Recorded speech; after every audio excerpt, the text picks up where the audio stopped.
Welcome back to Second Breakfast and our ongoing art discussions, bringing you the best thoughts, theories, and literary analysis this side of... Well, actually, that's why we're joined here would today. It be like Letterboxd or Rotten Tomatoes? What side of this would this be? So today's one of our more conceptual discussions. We really enjoy doing these. We haven't been able to do one in a while. We did one last year that I loved on what is bad art. Oh, that one was fun. So we want to do more of these as we enter the new year, as we enter 2025. And this is a question we get a lot. This is a comment we get a lot of. Why do you guys not do reviews? People refer to our videos, our episodes as reviews. And this is just it's not just a clarification. I think it's more of a discussion and a mission statement that we've wanted to do for a long time. I think mission statement is a good way to describe it. I think this just sort of helps us lay out the whole ethos that we're going with here, like that we've never really articulated to each other or on the show. Right. So, I mean, a bit to each other, obviously, but we've never done it quite like this. I'm excited to talk about this. Because as we developed the intro for the show, we're 463 episodes into this, I think, now. We didn't used to have the music at the beginning. We didn't used to have a little preamble. We used to just jump into it or just kind of mess around riff for a few bit. minutes. Yeah. You know, as all 2010s podcasts did, we were catching up. Yes, we're millennials. But when we developed that intro, that line that I say at the beginning of all the episodes of thoughts, theories, and literary analysis, I think that's a good starting point here because when we were developing that, the point was for us to clarify that we're not doing reviews. Right. Yeah. And I think we want to talk about the idea of reviews and maybe some reviewers we like and some things we don't like about that format and what we're doing and how it's different than a traditional review. That's great. It is very funny because as I was thinking about this, I think one of my gateways into doing this show in the first place is reviews, because there are lots of reviewers I genuinely enjoy. Like, our point of this episode is not to bash people who do reviews. There's not necessarily something wrong with being a reviewer, because I think the best reviewers have a level of commentary and discussion when giving said review. It's not just, this movie was good, 5 stars. They say why. They break it down and say why they liked it, what worked for them, what elements of the movie, book, TV show, whatever they're talking about, what elements made it work for them or didn't. And then it concludes with sort of some kind of score or something at the end. But there are a lot of reviewers that I do like because they're doing a lot of what we're doing. You also, I think we like individual reviewers because we know their perspective. We know their expertise. We know what they like. Yeah, you grow to trust or distrust reviewers or say, well, they liked this, so that means I probably will too. Or, well, they didn't like this, but we often differ in our horror taste. Right. So that's helpful to know. You know, you get to know them kind of personally, which is fun. I think that's why I don't like outlets who do reviews. I think I prefer individuals at this point. Absolutely. To name 2 reviewers, I'm glad you started it there, because there are reviewers I think we both pay a lot of attention to. I mean, we used to, every time we would get in and out, we would sit in the parking lot after the drive-thru and listen to different YouTube reviewers. Yeah. We started with Chris Stuckman. We kind of spread out from there. Darren Mooney, we love from Second Wind. Some of the reviewers I love, Mark Kermode. The British film reviewer. Yeah, he's good. Because he is so well-versed in film. And I think that's his perspective. That's the expertise he has that I don't. And it's not about agreeing with the opinion. And it's not me taking his advice and then making a decision whether or not I'm going to see the movie. Right. I just like the way he talks about movies. Yeah, another example I can think of is Skillup, who reviews games. And he is awesome because he does in-depth reviews. I mean, they're usually like half an hour long, right? And he will explain all these different elements of what worked or didn't work for him with the game. He'll talk about his play experience. He'll also expand out beyond his own personal experience and think about what might other players like. He'll ask his team to see what they had to say. He is really thoughtful and honest in his reviews. He's never bashing anything. I mean, if he doesn't like something, he'll tell you. But not in the way he titles those episodes now is I do not recommend. Yeah. It's not something salacious and over the top and clickbaity and just ripping or roasting something. It's not like that. I think the same way we used to watch The Needle Drop. Yeah. Still, every time there's an album we're really looking forward to. We did an episode last year on Taylor Swift, what's it called? Poets Department. I always want to say Dead Poets Poets Society? Yeah, I know. We watched his episode on that, or talking about Jack White, No Name. Yeah. I like it because he he talks about art in a really creative, expressive way. I like the way he describes a riff or a groove or a vibe and energy. Because he's got a really like specific knowledge about music that I don't have, and so I appreciate his perspective, even if I don't agree with him. Like his review of Torture Poets Department, I really didn't agree with a lot of what he was talking about. I also didn't love that album. I had issues with it, but there are plenty of songs I really enjoyed. And he didn't bash, but he really took apart a lot of the songs I enjoyed, and I just straight up didn't agree with him. But that's fine. And I think that was funny too, because I could tell we've got really different perspectives about this album, and that was interesting and helped me understand the album better. Like that's what's always great about any discussion or commentary about a work of art, is my goal in either talking about something or listening to somebody else talk about it is not to decide if it's good or bad. It's to understand the thing better. And I think the problem with reviews is that a lot of people interpret it in that more simplified way of good or bad, or like they're looking for a takeaway, they're looking for a final score. Human beings like scores and grades. They like binaries. They like stars. They like clear yeses or nos. Yeah. They like, 4 stars, that's good. Or, it gets, 85% on the moist meter. Like that's really good. Oh yeah, we forgot about Moist Critical. He's fun. He's really great. But we love that takeaway. We love conclusive answers. But that's really not how we're supposed to think about art. Is there's not supposed to be a conclusive yes or no, good or bad, recommend, don't recommend. And that's where it gets tricky. And that's why we don't ever do that part. Yeah, let's start there, because I think that's interesting. And there is a difference in mission between what we do and what most reviewers are doing. Because I was trying to just backpedal and define my terms, because I think that's a good way for me to make sense of more opaque topics like this.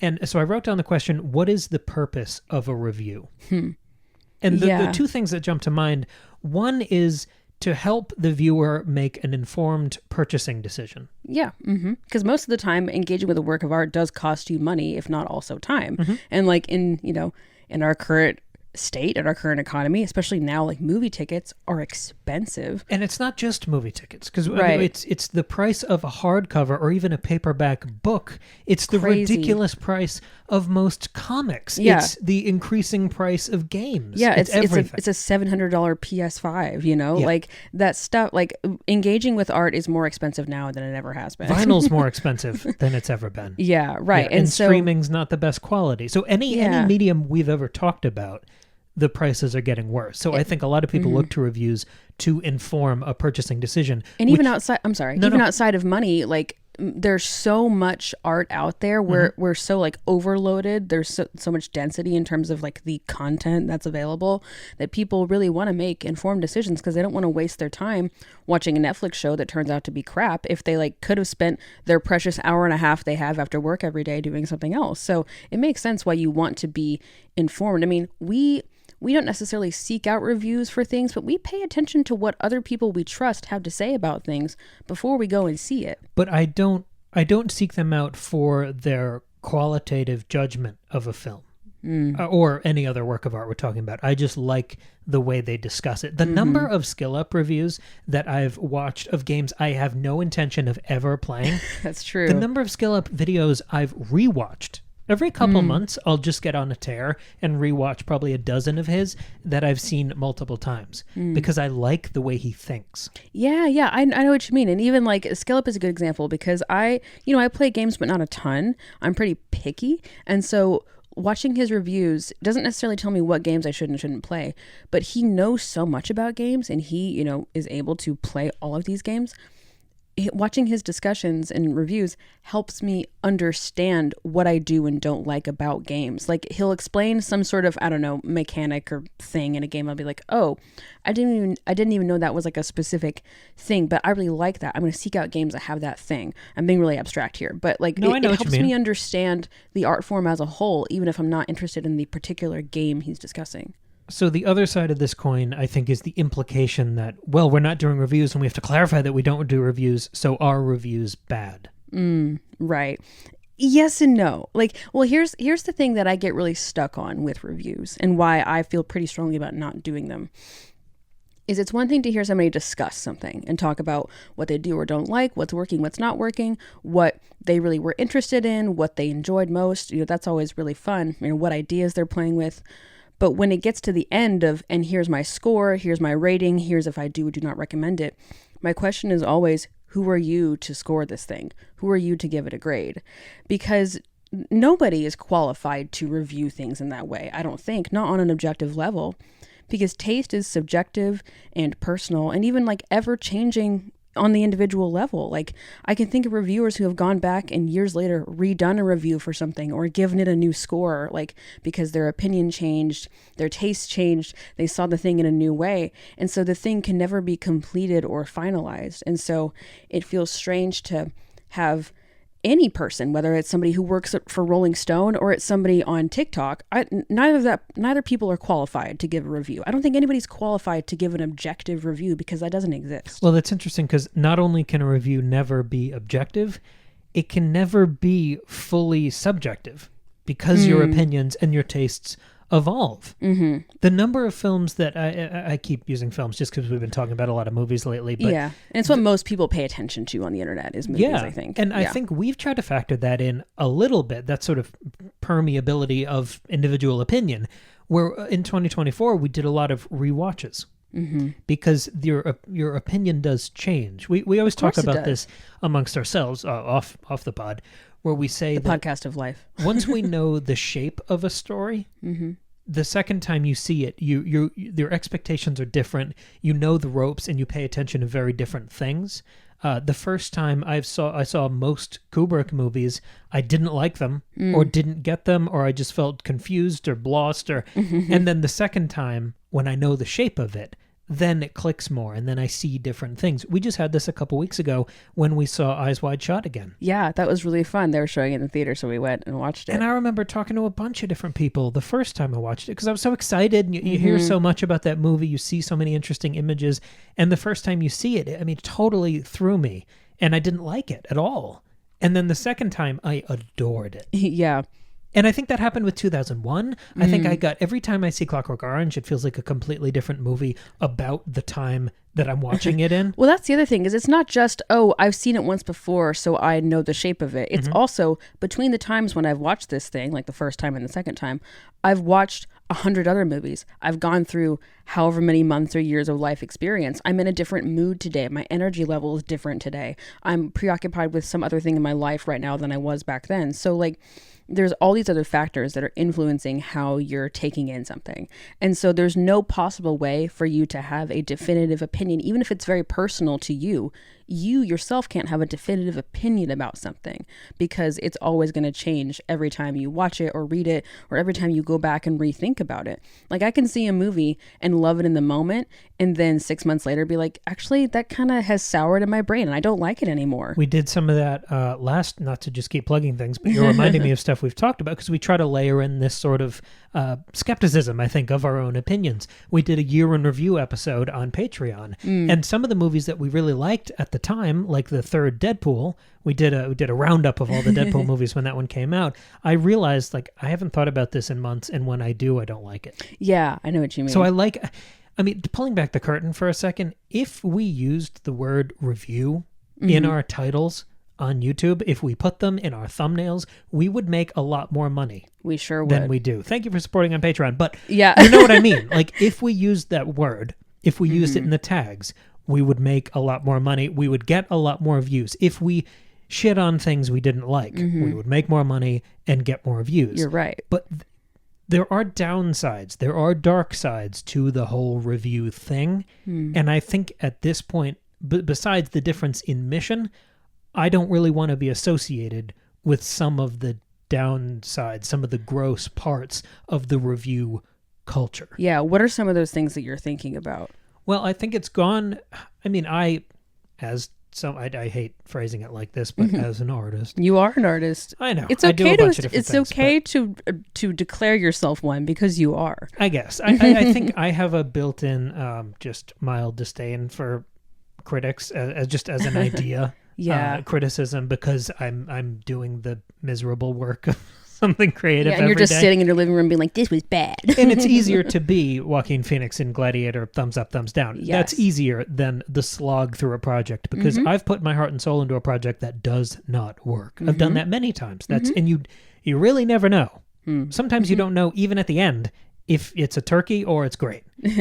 So I'm skeptical of people who just kind of sit back and, I don't know, judge. Well, and that's, that kind of snide thing. Like, I really love at the last Game Awards how they had the old men from the Muppets. Yes. Statler and Waldorf. I like them because that whole like snide peanut gallery thing, I think it's right and just to hate that. Yeah. Well, and that's why when we're talking about something that, especially when it was something we struggled with a bit more, that we didn't like as much as we wanted to or something, we try really hard to qualify. I'm not saying that I would make this better or that I know how to make the perfect movie, like, because there are things that like technically make me unqualified to talk about an artwork, but like, because I'm not a painter or because I'm not a filmmaker. But again, that's not my point. Is I know how to fix it. I can tell you if it's good or bad. It's more, here was what my experience was like, and here's where I struggled and what I wish had been different. But I'm also trying to understand my experience with the thing as I discuss it. And I think listening to other people talk about their experience helps me understand the thing too. So yeah, it can get a little just messy there. And then you get into the territory of people just bashing things for the sake of bashing them. And that's just like... There's always an audience for that. There's plenty of that out there. I don't need to add to that. No, I mean, and then some of that drifts into culture war shit, and everything's just a football, and I don't like that. I don't like it either. No, I find... Obviously, we started this, I think, properly by naming some reviewers we really like and respect. But when I think of applying that label to what we do, it sounds false and ostentatious. Well, and also we don't end up with a like score or final answer at the end. We don't rate things. I mean, I rate things on my own on like Letterboxd and Goodreads, but not like. But that's just more for me to kind of like help me remember my like a cliff notes of what if I liked the movie or not. But that's not like my final say is, oh, I gave this book 3 stars on Goodreads, like, especially because people use the star ratings differently anyway, so it doesn't matter. It's not for other people. It's not in the context of other opinions. It's just a shorthand for me to remember what I thought. And that's not our goal. I think this translates, this moves us into the third question we want to play with. So we don't do reviews. What do we do? And I think that starts with the motivation, where our goal is not to help someone make an informed purchase decision. When we spotlight indie horror, sometimes we end the episode with like, hey, go check this out, support this, it's great. And we put a link to the website or the tickets in the bio. And I think that's sort of an exception. Yeah, but like that's not the goal of the episode. It's more like, here are all the things that I was excited about for this artwork, or that I loved, or that, really that I really want to talk about with somebody. And also, because I'm so excited, I want other people to experience this too. But I'm not like putting something out there just to be like, I approve of this. That's not marketing. No, exactly. Yeah, it's not an endorsement. It starts from a place usually of struggle or celebration. Right. And if there's something that I did struggle with, I'm never going to say, don't see this movie. No. I'm never going to say, you should not read this. You should not watch this. I mean, I will tell you if I think sometimes I'll get a little heated and I'll say this thing was bad, but like, that's not really my goal. That's part of being a person. Yeah. Like, that's a human response, but I'm never saying like, you shouldn't go see this. Like, I'll really always try to be like, well, and if you like it, that's fine. Yeah. Like maybe somebody else can enjoy this. It wasn't for me, but I hope it's for somebody else. Like I never want something to fail or do badly, So yeah, let's kind of volley this question back and forth a bit. What do we do? I think mostly what we do is we sit down and talk about something as a way to better understand it. I find that if I just go and watch a movie and I really like it and I'm thinking about it a lot, that's a rewarding experience. But it's 100 times more rewarding to spend time really thinking about it and preparing for a discussion with you. And then not only in talking through it with you, I realize things and have ideas and say things that I hadn't even thought before, and it helps me make sense of it. I also hear your opinion and your perspective and your ideas, and that helps me understand it more, and it helps me understand you more, which, being, with you is nice. But even then, not just what we do. When I hear other people do this same thing, I learn from them. I hear their perspective. I think, oh, I didn't notice that in this scene, or I didn't notice that about the music, or I hadn't thought about that connection. That's really interesting. And then if we go back to our show, when our listeners contribute, when they share their ideas, when they share comments or emails or DMs, and they say, hey, I noticed this thing and it reminded me of this, or I really liked this thing about the movie. You didn't even mention that, but I have this whole idea. And I'm like, that's really interesting. The whole goal is to understand and appreciate the art better, even if I didn't like it. I think that's what I'm always trying to do. Yeah. Yeah, I agree. I think it's me trying to emulate some of my favorite experiences. My favorite part of going to the movies growing up was the car ride home, where you talk about it and discuss, and those opinions aren't fully formed, so you really work together. You're working it out in real time. You're working through a work of art. We had a great experience. We saw the new Bob Dylan biopic with my parents the other night, and we had like a whole discussion like right after the movie, and then even the next day. Like we kept talking about it because we were still working through our difficult opinions on it, because we had different opinions. And like my dad brought in this really great knowledge about music. My mom brought in, you know, both my parents grew up in the 60s, so they had this great historical background context that Cam and I didn't have. And as musicians. Right, but Cam and I have like are really big into movies, so we see a lot of movies, and like and we have different opinions about movies and directors, and like so we had all of these different ideas coming together, and it was a really fun discussion. Like that's what I'm always trying to do. And I think that pulls it back to perspective, which I kind of wanted to put a pin in when you mentioned earlier, where I like reviewers when I know their individual angle and their perspective. And I think The Complete Unknown's a good example of that, because your parents have the perspective of history and music, and that's what they were talking about. And you were looking at the film more from the perspective of dramatic staging. Yeah, and story and character. Yeah, how did we stitch these real events, the authenticity of who's playing the music, who learned to sing, how do we stitch those together into a satisfying drama and a narrative? And I really liked that difference in perspective. And I think when this show has been its most successful, it's when we embrace our perspective. Because you and I have specific and different perspectives. One of my favorite things we've ever done, regardless of the fact that it's one of the most successful, is the Saltburn episode. Oh, I loved that episode. That was so much fun. And we had Tristan on that one, and Tristan's on most of my favorite episodes, but that's a different thing. Where he came in with his expertise on Greek mythology, and you had yours on art history, and I had mine on Shakespeare.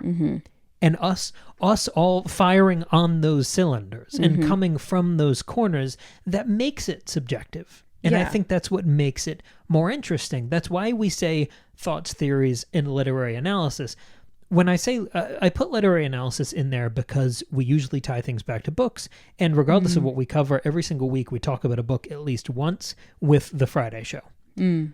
But I think it's also that we're doing literary level analysis. I was going to say, it's like a shorthand, because it's not just that we're reading a book. It's also like the way we're engaging. We're treating these things like texts and engaging with them in that way. So I think that is the best kind of shorthand to really understand what we're trying to do. Because the rigor and openness and I think enthusiasm that we try to bring to these discussions is the kind of thing that we both loved in 3-hour discussion groups in grad school. Well, exactly. Like if you think about the Saltburn episode, for example, if our goal in that episode had been to review the movie, we wouldn't have had an hour-long discussion about minotaurs. No, we wouldn't have gone into all the stuff about Theseus and the stuff about the colors and all the stuff about Shakespeare. Like we wouldn't have done that for an hour. We might have talked about it a little bit, but then like, you know, at the end been like, that's why this movie is so great, and we give it a 9 out of 10, and you should go see it. Like, if that had been our goal, it would have been a very different discussion. So and that's why often our discussions end in maybe a not very satisfying way, because we're not like, oh great, and that's why we liked it, and that's why we didn't. And that means like there's not a big conclusion. I often leave our discussions with more questions and more things I want to think about. But that's what art's supposed to do. You don't have an answer at the end. It's meant to start, like create momentum, to start a thinking process, to start an idea train. The artwork is the beginning of the discussion, not the end. Yes. It's not supposed to end with a verdict or the thumbs up, thumbs down. I've talked about this before, and I'll talk about it again because I think it's the perfect metaphor. The IMAX experience, the posture that it puts you in relative to a work of art, where you are at an altar. You are humbled by it. It is larger than life. It is dominating exclusively all of your senses. You can't do anything else. Yeah. That is what I think we both try to do with every work of art in every episode. And that has nothing to do with a qualitative judgment or informing a purchasing decision. Yeah. What I think we do is discuss, analyze, and grapple with works of art. I mean, our Nosferatu episode a couple weeks ago, it's not about qualitative judgments. It's about grappling. It's about the why. It's about craft, artistic craft. I mean, the perspective I bring to talking about other works of art. And I think it's questions, like you said. If you leave after, wringing the towel dry for an hour and a half talking about something and you haven't exhausted the topic, that is a compliment to the work of art. Exactly. It's rare that we talk about, if we talk about a movie or a book or whatever, it's rare that we bring in every single thought and idea we've had about the thing, because you can't possibly. And often we'll be talking about something like, we probably could talk about this for another hour, but we don't have time for that today. So we're never like, okay, that's it. Those are all of our thoughts and we're done now. That's never what it is. When we started with The Hobbit, we dropped 5 episodes on the first day, covering the first 5 chapters of The Hobbit. When we finished that book, I mean, we still didn't know what the fuck we were doing, but when we finished that book, we could have immediately gone back to chapter 1 and done it again. We could have looped that. We could have still been looping that book, and you'd still get new things out of it. Yeah, we've talked about doing that. Should we go back and redo The Hobbit? Because we're just better at podcasting now. But not even just that, we would have new ideas. But it's that you never step into the same river twice. It's that kind of thing too, and that's why I've really. I mean, this is another thing I think we've tried to come back to periodically through the show. We have done probably half a dozen episodes now on the original Texas Chainsaw Massacre. Yeah, we always have new things to say. Yeah, and I will continue. I believe I will continue to get new things out of that work of art for the rest of my life. Yeah, I think so. I mean, just last year we did 2 big-ass theory episodes. One was about vampire subtext, and the other one was this big theory I had about Franklin and Leatherface. But continuing to return to difficult works of art, I have every intention of watching Nosferatu again. Yeah, me too. And I'm thinking watch about it again. I downloaded the screenplay the other day. Oh, cool. There's a rumor that there's going to be a 3-hour extended cut on the Blu-ray, which I will also buy. Yeah. I think we do. I like reviewers, and I think there are reviewers who do work that I am not capable of. Sure. But what I think we do is more than a review. I agree. I think what's most telling to me is when a reviewer whose goal is to do reviews, when they'll admit that they can't give a score to something, and it's usually something that they really, really love. Not that they feel like they can't give it a 10 out of 10 or whatever, but they're they sort of go in and say, my point here isn't even to give this thing a review. I just want to talk about how much I love. The implication is that the thing is beyond a score. And I think all art should be treated like that. It's not just what you really like or really hate. It's the score is not the point. It's everything else within and around and beyond it. Yeah, and I think that's why it took us more than 4 years to talk about The Witch.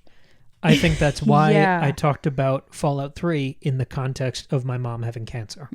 Yeah. I think embracing that perspective, subjectivity, and humility is the goal in a long-form discussion and analysis and celebration. It's also why our videos and episodes tend to be long. Yeah. I mean, it's rare that we do anything under 20 minutes. Most of the time it's at least 30 or 40. Somehow this one's kicking 30 minutes. Yeah.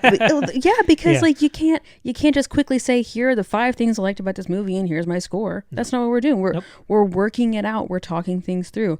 I mean, there's really great value to, videos and discussions that are under 10 minutes long. Sure. I love those, but I'm not saying that I'm doing it better, but just that's not what we're trying to do. I remember my parents used to read the movie reviews in the paper.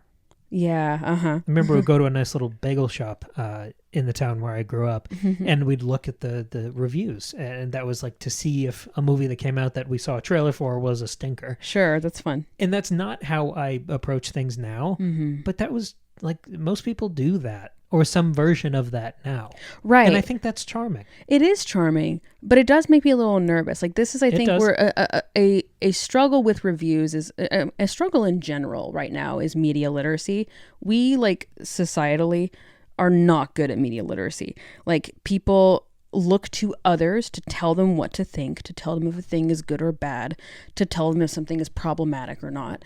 And people don't trust their own opinions. People are, I mean, and that's a problem that's I think always been around, people not trusting themselves. Like that's just a human issue, but I think it's pretty prevalent now. There are higher stakes now. And so people, right. So people look to, you know, influencers online, they look to critics, they look to YouTubers they admire and respect to tell them what their opinion should be.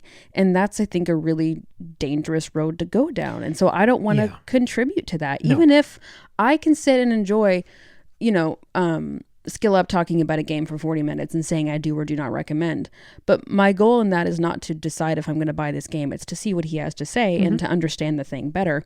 I just worry that people get really focused on the takeaway, which is good or bad, yes or no, rather than having their own critical thoughts about things. The idea that anyone can have a wrong opinion about a work of art.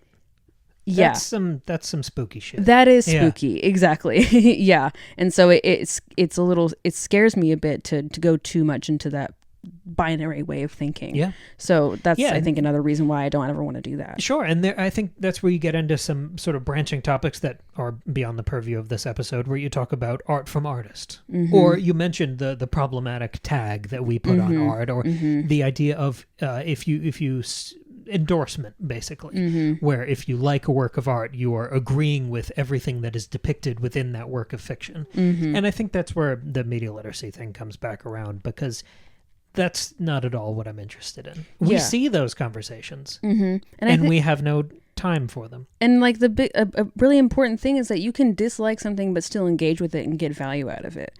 Like, for example, if y'all don't know, I work in an art museum, and I will often take visitors to look at works of art that I don't personally like, but I know there are great ideas in the artwork. I know there are great discussions to be had. I know we can have a valuable conversation about something, even if I'm not a big fan of this painting. And I'll even say that, like, sometimes visitors will ask me what my favorite thing is, if I like it or don't like it, or they'll say, I don't really like this. And I just go, that's okay. You don't have to like it, but you can still get something out of it. And I think people are sort of not prepared for that idea, and they don't often realize that, but everybody should realize that. There's an idea I learned about in grad school, which was a few years ago, so sorry if I'm bastardizing this now, but I think it was from Roland Barthes and Camera Lucida. I think so. Yeah. And it was this concept of punctum.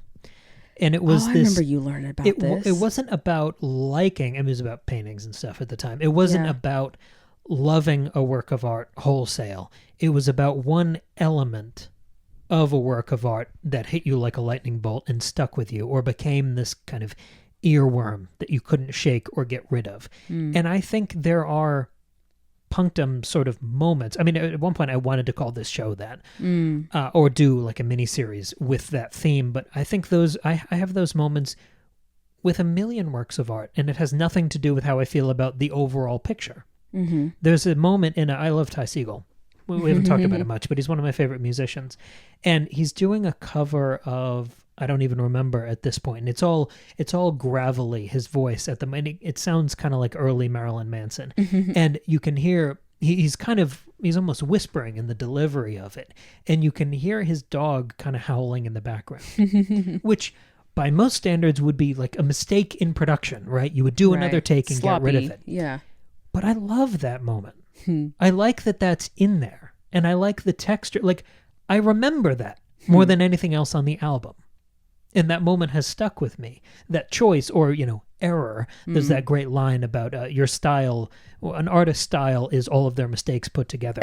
Yeah. I love that moment. And I wouldn't even know how to review that moment. Sure. That's not what that's for. It's not a qualitative, it's not the dog in the background is a good thing or a bad thing. No, it's a thing that's stuck with you, and you think about it. It's a feature of the art, and I don't know why it stuck with me. But it did. But you could have a discussion trying to understand why. Yeah. And maybe at the end you still don't have a clear answer, but you might know a little better.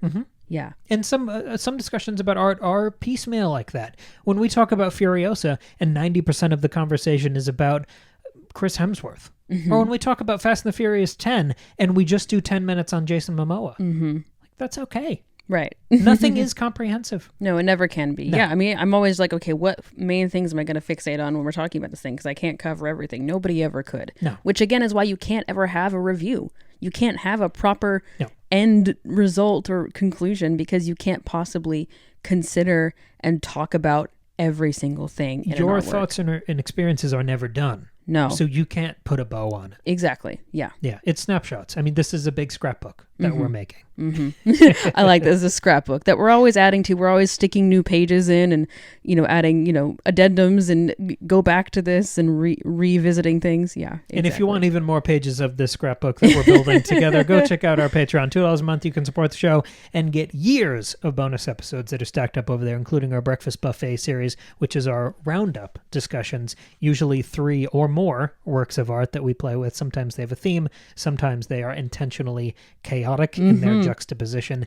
And hey, speaking of scrapbooks, another book you might like is my latest novel / audio drama, Lemon Tarts in Space, a light science fiction dark comedy. It is Ridley Scott's Alien by way of Monty Python. You can get the fully produced, took 6 months of my life and 30 years off my life, the audio drama or the full novelization at the link in the bio. Also, if you liked our Saltburn episode, the audio drama stars Tristan, our good friend and voice actor. So Captain Duncan Arugula. Do check that out. Yeah, he and I also spent an hour talking about normal people a couple months ago. I That's really right, enjoyed you did. that chat. Yeah, that was cool. We got to have him back on again. We do. He also did he was with us for a whole House of the Dragon series, which we did last summer. Our Diablo 4 series. That's something we really struggled with, was House of the Dragon. Yep. Go check that out. Those were good discussions. That's why we did like 4 episodes a week when that was on, because House of the Dragon was so not it for us. Yeah. I wanted to talk about something I liked. I wanted to celebrate and pick apart something. But our discussions about those episodes were still valuable, like difficult and upsetting in many ways, but good. Yeah, because you can talk about craft. You can talk about execution. And it helped me understand what I want out of season 3 and what I appreciated about season 1 and what I really appreciated about Game of Thrones. Like, that was great. It's probably House of the Dragon season 2 being so, for me, my individual perspective, bad, is probably why Fire and Blood was on my best of the year list for 2024, because it made me appreciate and reread that book and get so much more out of it. Yes, absolutely. Yeah. So Thoughts, always value theories, to be had. Literary analysis. Thank you very much for joining us, for supporting this show, which is now in its 5th year somehow, and we'll be back in just a few days with another brand new episode.